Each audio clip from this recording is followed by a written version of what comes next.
Hey everybody, thanks for joining another episode of Peak Performance brought to you by Pinnacle Appliance Support. My name is Mike. And my name is Shiloh. And today we're going to talk about Fulgor Milano Speed Ovens. Ooh and ah over this bad boy. So speed ovens are pretty cool. They can do a couple different things. So when you think of speed oven, a couple things truly do come to mind when you think of speed oven. But when it comes down to it, what actually is a speed oven? Just lightning fast cooking a turkey, right? True. Yeah.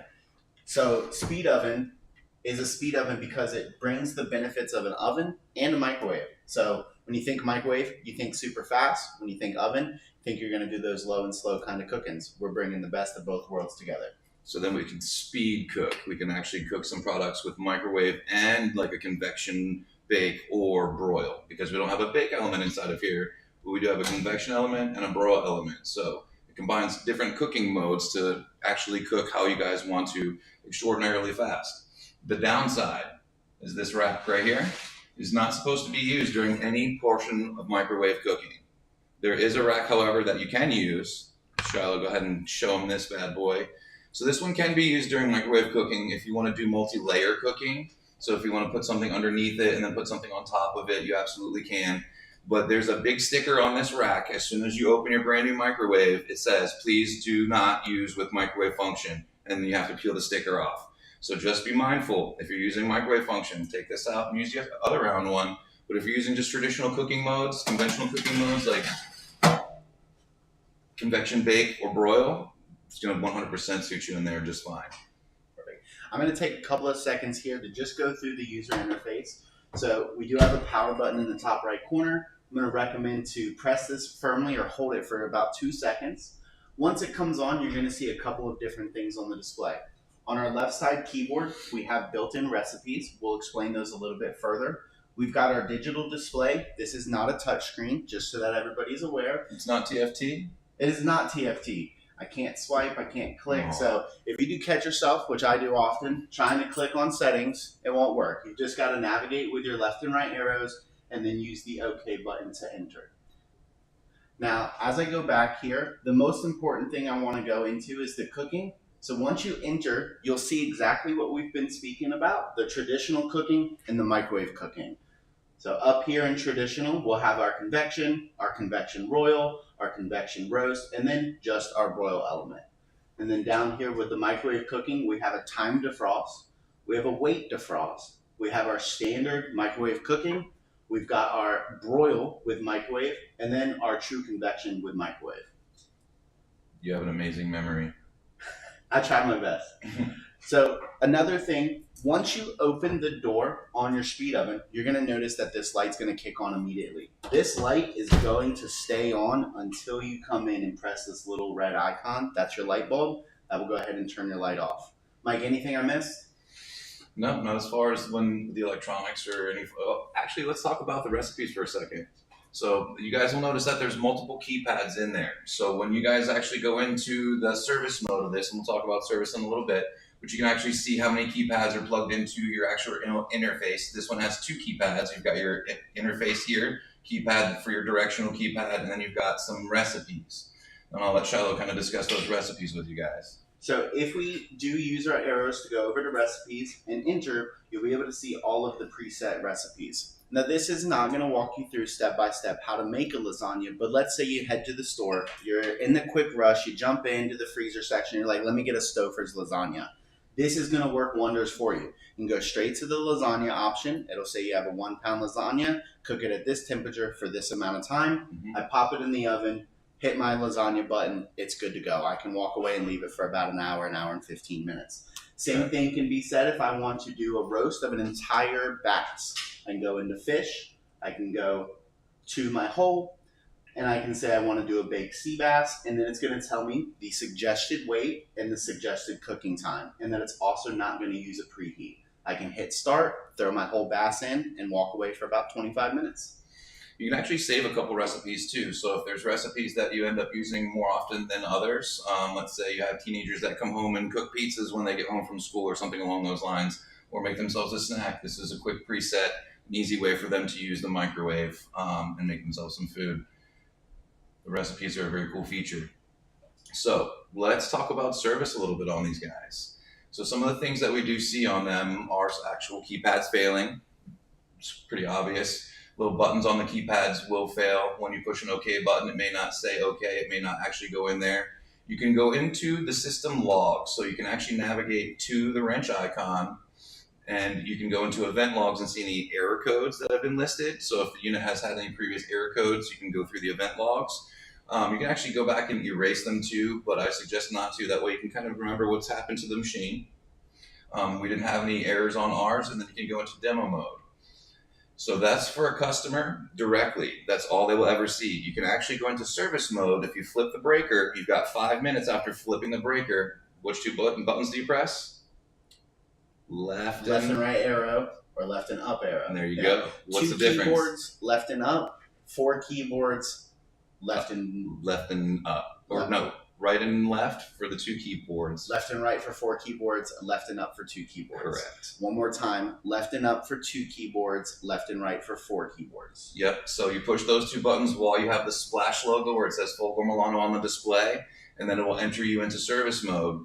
Once you go to that wrench icon, you'll have more things to choose from. You can go into an actual setup, like we're going to program the control board. If you were to replace the control board, it's going to come unprogrammed. You actually have to program it. When you install the electronics, it'll dump you into service mode and then want you to program it. If you don't program it fast enough, it'll give you an error code, and then you may end up calling for service, and we'll help you guys out. That's what we're here for. But just remember, there's multiple things you can do, and then you can go through a full-on service mode. There's quite a few videos on YouTube already on service mode on the speed oven, wall oven products. There's also like a 30-minute video on getting to know your speed oven. So there's other content out there if you guys looking for additional information that we didn't cover today. What are some of the other things that we've seen in service, Shiloh? Well, one of the very important aspects that we can mention and comes up in service quite often, condensation inside of your speed oven. That's a big one. So first and foremost, guys, I know this is capable as a microwave, but it starts as an oven. This is a speed oven, not a speed microwave. So we've got the full power oven here. So you're going to find that you have a rubber gasket on the door as well as the door seal. This is not allowing any moisture to come out of the oven while you're cooking. There's no air exchange. No air exchange at all. And you do have vents slotted up here at the top. This is for your cooling fan. You will feel cool air coming above the door, but that's just to keep your electronics cool, not the interior. Started tracking. So with those rubber gaskets, if you are doing a microwave cook, you may have some residual moisture locked inside of the oven. I could suggest leaving the door open for a couple of minutes after a microwave cook, but there is something else I can suggest as well. We've all seen them. We know somebody who has them, even if we don't own them.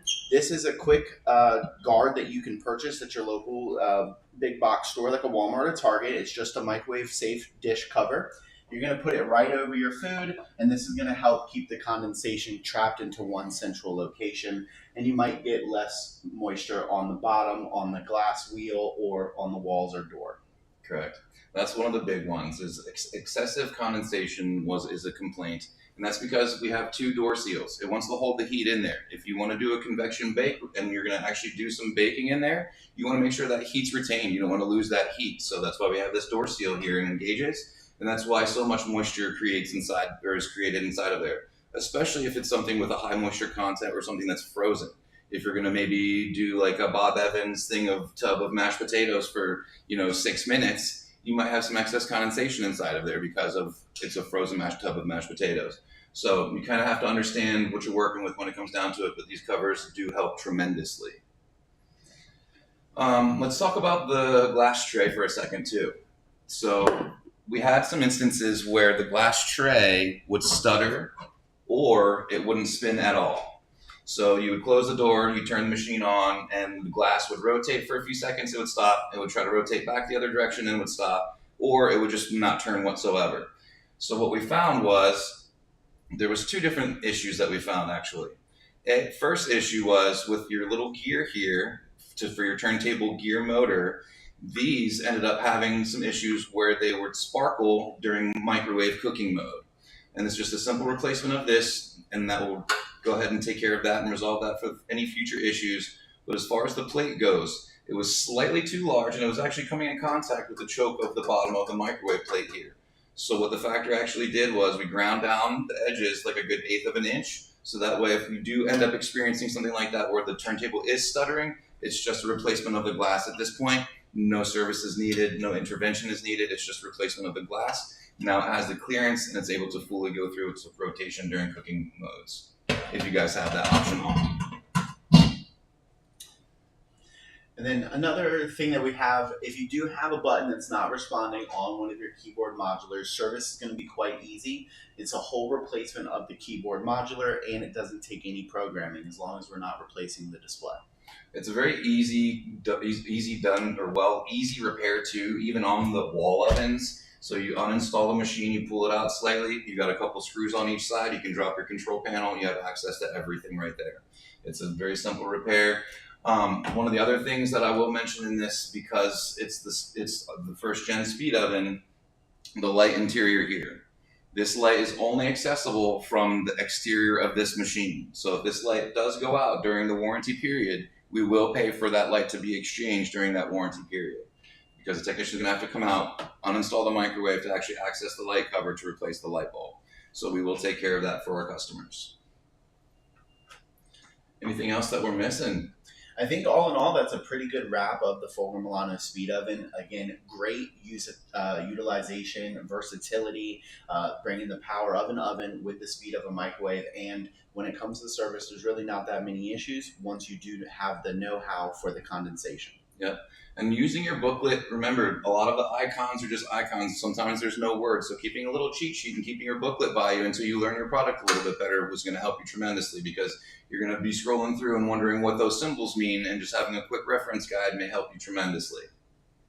Absolutely. I think that this would be a great addition to any Fulgor Milano suite. We look forward to any questions that you may have for how it works, or any service-related information that is needed as well can be found at pinnacleapplianceparts.com for any parts, Pinnacle Appliance support on YouTube, as well as our tech line 877-383-7787. You got it that time.